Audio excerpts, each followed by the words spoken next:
So I'm here with BTCC driver Jack Goff. So Jack, last time out at Snetterton, your first time out in the CC, and you did a great weekend.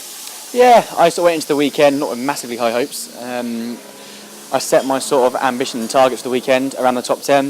We finished 10th in qualifying, which was good.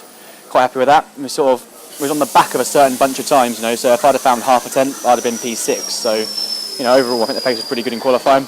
And in the races we had 2 10ths and 1 11th, so I think overall it's a pretty solid weekend for a debut in the car, and now we're sort of working on it from there. Now this weekend at Knockhill, you've done both practice sessions with different conditions, and again qualifying the conditions, don't know quite what's going to happen.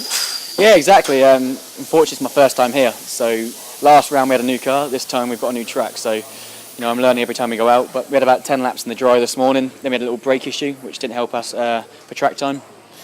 But we had a decent run in the wet, so fingers crossed we can continue that progress on into the qualifying. And finally, I went round to yesterday on my bike, and it's quite literally a roller coaster ride. But in the wet, it must be a completely different story. Yeah, it really is. Because you're so far back and low in these cars, it's quite difficult to see through some of the corners. So the first sort of time round there, you're sort of going around and thinking, is there enough room on the outside of this corner when I get back on the power?